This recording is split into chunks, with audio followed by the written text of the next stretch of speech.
Gdy polski minister spraw zagranicznych Radosław Sikorski zaproponował władzom Unii Europejskiej zniesienie wiz dla mieszkańców całego obwodu kaliningradzkiego, litewskie MSZ natychmiast poinformowało, że Wilno nie poprze starań Warszawy. Ką reiškia Lenkijos iniciatyva? Nes šitas klausimas iš tikrųjų turi savo istoriją. Ir jis prasidėjo prieš 10 metų, kai iš tikrųjų Europa pajudėjo į rytus. Ir tiek Lietuva, tiek Lenkija, tiek galų gale ir Europa susidūrė su vadinamojo Kaliningrado klausimu. Vienas iš Lietuvos pasiūlymų buvo ieškoti išimčių Šengeno sutartį ir iš tikrųjų suteikti kaliningradiečiams galimybę beviziniam režimui. Mūsų pasiūlymų nepalaikė nei Lenkai, nei tam tikrą prasme Latviai, per kuriuos irgi kliūdė šito klausimo sprendimas. Kitaip tariant, Lietuva liko viena. Prieš pusantrų metų 3 užsienio reikalų ministrai Rusijos, Lenkijos ir Lietuvos turėjo tokią mintį – pasiūlyti Europos Sąjungai padaryti bevizį judėjimą į Kaliningradą.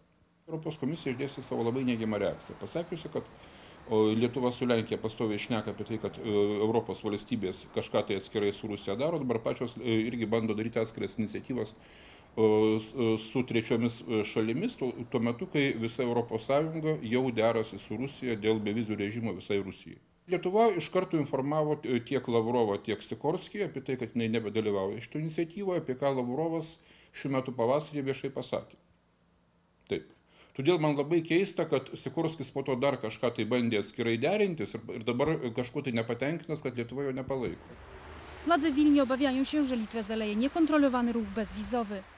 Rusai nėra padarę visų namų darbų, pavyzdžiui, neegzistuoja kaliningradiečių gyventojų registras. Ir taip toliau ir panašiai, masė techninių problemų, kurie gali vesti tai, kad tiesiog mes nesuvaldysim rusų srautų.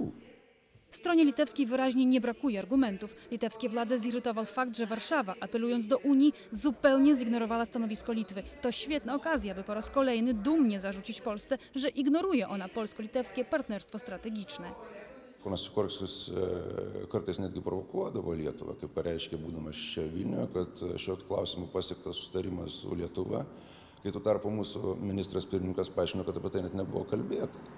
Kitaip tariant, matyt, tam tikro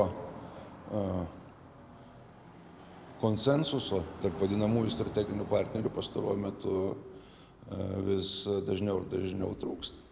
Dabartinė Lenkijos vyriausybė iš tikrųjų jie atstovauja tą jaunesnioji, pavadinčiau, Lenkų politikų karta, kuri pasižymi iš tikrųjų, taip aš kartais ironizuoju, žiaurių pragmatizmų.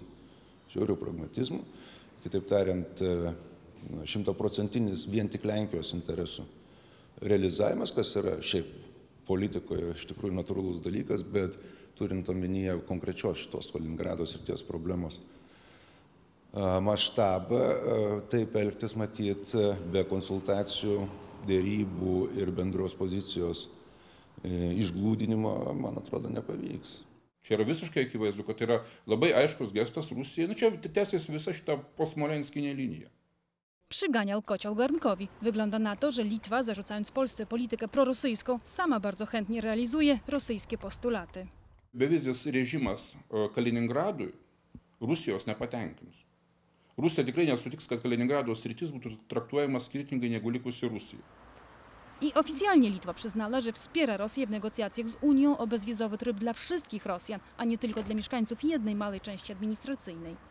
Lietuvos pasiūlymas yra, kad susikoncentruoti į tai, kad padėti Rusijai įvykdyti tam tikrus reikalavimus, kurie leistų ES pasirašyti bevizį susitarimą su Rusija.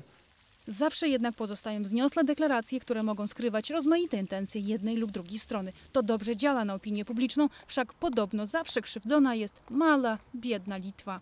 Lietuvos politikai ir diplomatai gerai žino, jog asmeninė Radeko Sikorskio pozicija Lietuvos atžvilgiu yra neigiama. Ir jie iš anksto buvo susiteikę su mintimi, kad jeigu prezidento rinkimus laimi Bronislavas Komorovskis, Lietuvos santykiai su Lenkija blogės iš Lenkijos ir ypatingai bus bloginami iš Lenkijos užsienio reikalų ministerijos pusės. Tačiau principinė nuostata yra tokia, į kokias kiaulystės bedarytų asmeniškai ponas Sikorskis, Lietuva kiaulystėmis į kiaulystės nesakinės. Stało się. W polsko-litewskim dialogu erę wzniosłych słów i niekończących się obietnic zastąpiły zarzuty, ostre oskarżenia i gorycz. To efekt pragmatyzmu politycznego XXI wieku, ale to wygląda jak obraz rozpadającego się małżeństwa, w którym wina leży najczęściej nie po jednej, lecz po obu stronach. Tyle, że w związku polsko-litewskim strony nie mogą się z sobą zżyć, a żyć bez siebie również nie mogą. Albo co gorsza, panuje w tym związku zasada, gdzie dwóch się bije, tam trzeci korzysta.